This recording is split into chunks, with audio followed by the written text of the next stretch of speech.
Good morning, everyone. I'm CO Jonas. I serve as a medical doctor in the SANDF, part of SAMS. So I grew up in Kimberley in the Northern Cape, proudly Northern Cape. I'm from a small area called Ruedepan. I'm very proud of where I'm from, and I'm the first doctor in that community. What I'd also want to say is I did my schooling in Northern Cape High. I finished there, and then after matric I decided to join the military via the MSD program, which is a 2-year program. And then while I was in the program, they did offer study at state expense, which I managed to get, and then finally pursue my dream as being a medical doctor. I qualified in 2019 from Sefako Makgatho Health Science University in Pretoria, and then I started working in one military hospital, and currently I find myself in Middelburg, Mpumalanga, serving there as the doctor.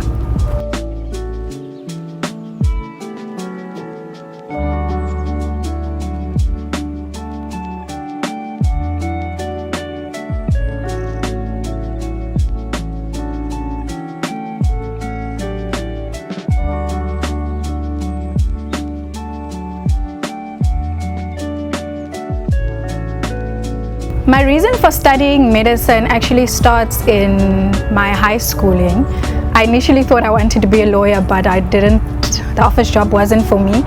So my reason was that there was a lot of people during the time that either fell sick or like car accidents, and I never wanted to be the spectator and feel helpless.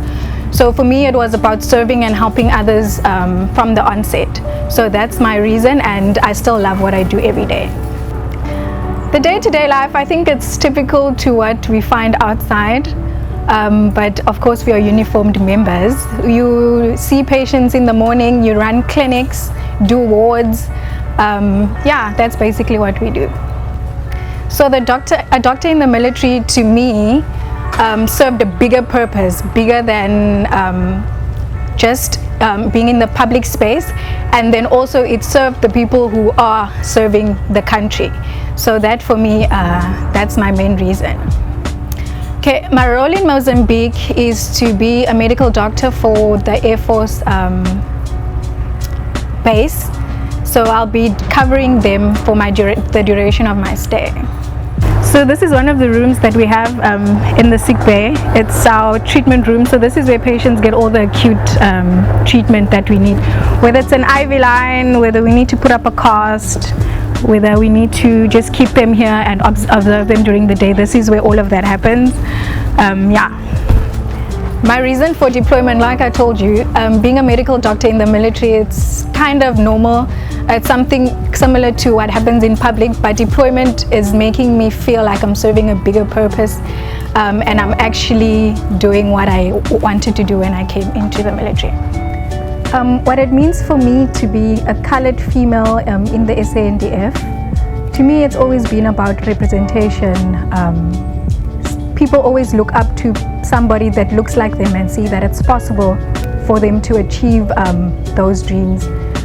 I mentioned earlier that I'm from a small community, and my community currently is not in a good state, especially for young people. But me being in the position that I am today, I can show to them and to the rest of South Africa, to the girl child, that it is possible and that you can achieve your dreams. Yeah, so this is the pharmacy. So what usually happens is when patients come in from wherever, after the consultation, they come here, and Staff Khoza takes very good care of them and gives them the treatment. We're quite equipped with quite a few medications, so we're doing well as a sick bay, I'd like to do. How it feels to be a young doctor in the military? It has its ups and downs. Yes, a lot of patients appreciate young and fresh knowledge, but I always say that the older doctors definitely have experience, much more experience, but with us, they do appreciate the knowledge. Some will say, you look too young to be a doctor, but what can I say? I studied to get my qualification, and we are here today. What my future plans look like, after a few years I do want to specialize and become an emergency medicine doctor, because that's also part of where the acute and the emergency cases come in. I love the adrenaline rush of working in casualty and also seeing acutely ill patients. That's why deployment for me is such an exciting thing currently, because I am excited to experience that side of the world. And the take home from this talk is that you need to always surround yourself with people who can help you. Always be curious and find out what it is that you can do and where you can include yourself. Look for the opportunities and then always work hard towards what you want to be. That's all. Thank you.